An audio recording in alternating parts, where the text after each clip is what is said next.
The last 24 hours in Rise of Kingdoms have been pretty fun since the pass is open. We've finally got some proper fighting, and I have got some crazy reports to share with you. So stick around in this video for an update on the map, a review of the reports, and let me tell you, that Yoda rally just hits freaking different.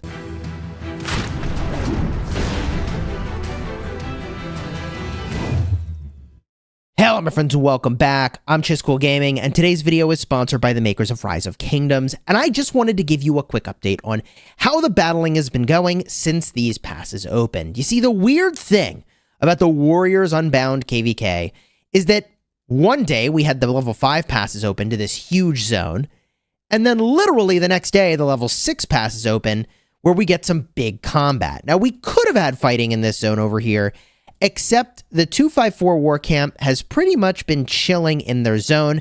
They are pushing on EB3, which you can see right now.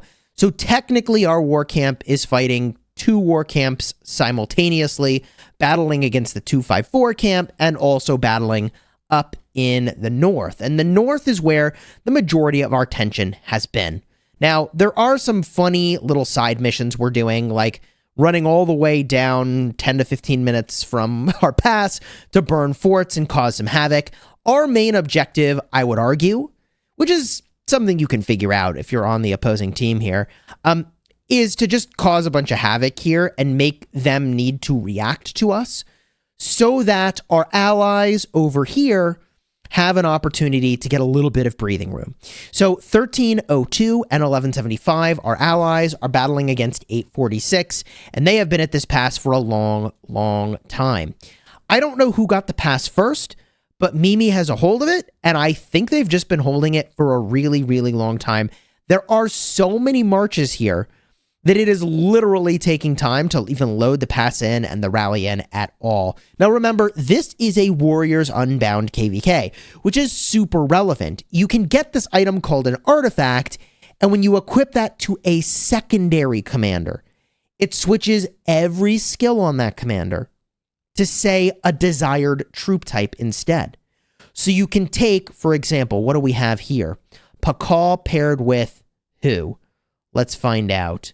This is a Pakal and... they switched the garrison over there. Yo, where's my active skill? Hello? Pakal and... Do I just, like, not even get some skill animations right now? Cool. Henry. Okay, there we go. Pakal and Henry. So they put the artifact on Henry. That makes him an infantry commander in this case. So you've got a really good anti-swarm high-damage rally. Really powerful stuff.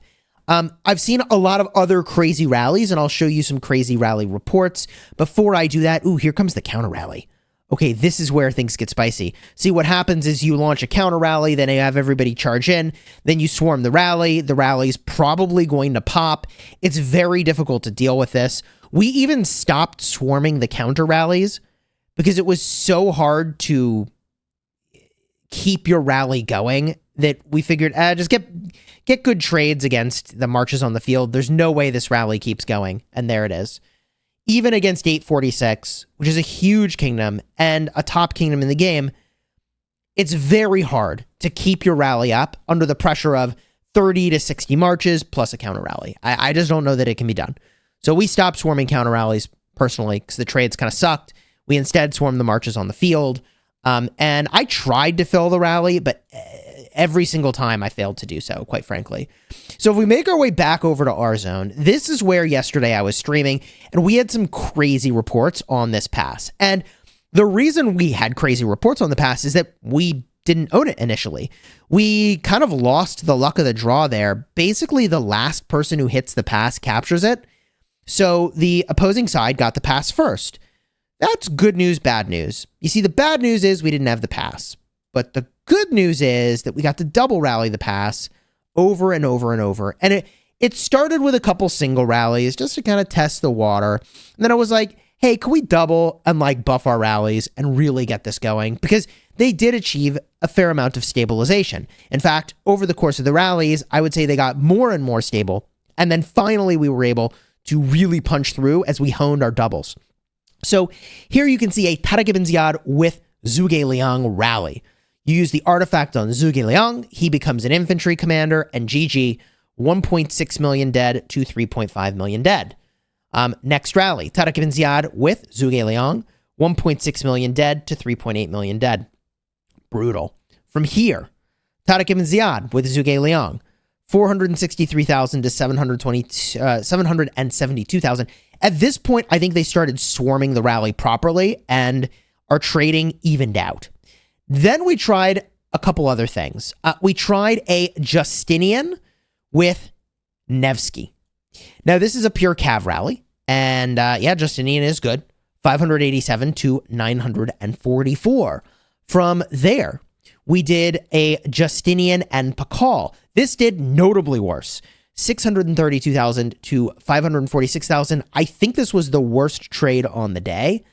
And I just think that in a world in which you could have Henry, who's got a ton of counterattack, you'd rather have that than the Pakal. From there, we start to double, I think, pretty soon here. Another Justinian Pakal, but now I think we're doubling. 409 to 497. We, circle the wagons here, and we bring in Yoda.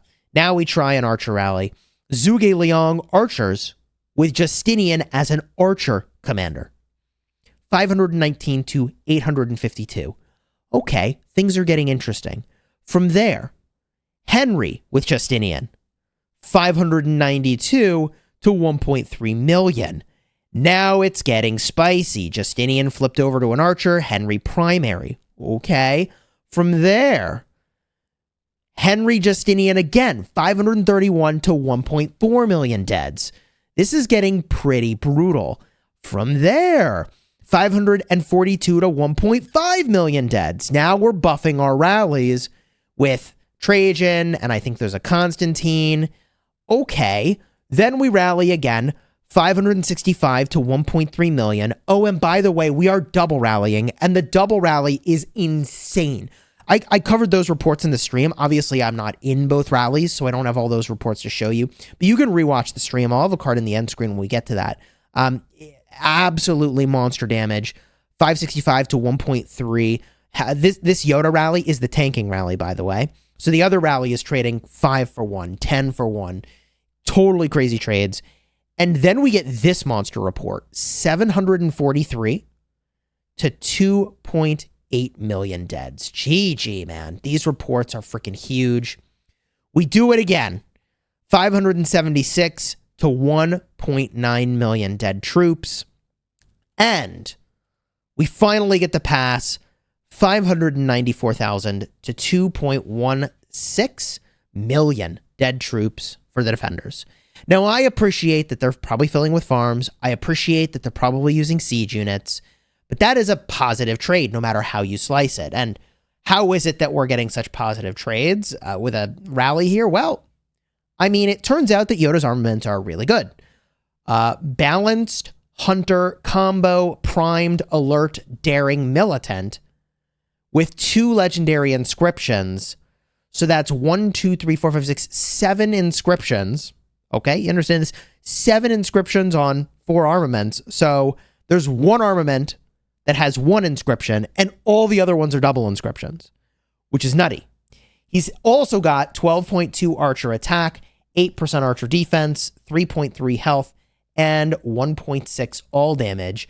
Unfortunately, and this is just how it is, even with transmutation stones, when you're talking about double inscription armaments, sometimes you end up with some things that don't roll the way you want. So he's got infantry attack, which is a bummer. He's got troop load, and he's got damage to barbs. So some of those things, even though you can reroll, didn't reroll favorably. It's GG. He may have some opportunities left to reroll some of those, but all that to say, Yoda is terrifying. Armaments basically allow full Krakens to enter into their final form. And if you want to see that sort of stuff unfold, I'll have a card in the end screen in just a second for that live stream. It was very fun. Normally, I think rallying passes is kind of boring, but these reports were so freaking crazy that it was actually pretty fun to watch. And also, figuring out the different combos and trying stuff was pretty fun too. I plan to be live streaming tomorrow, so you're going to want to check that out. I'll be battling here and more. So subscribe to the channel if you haven't already.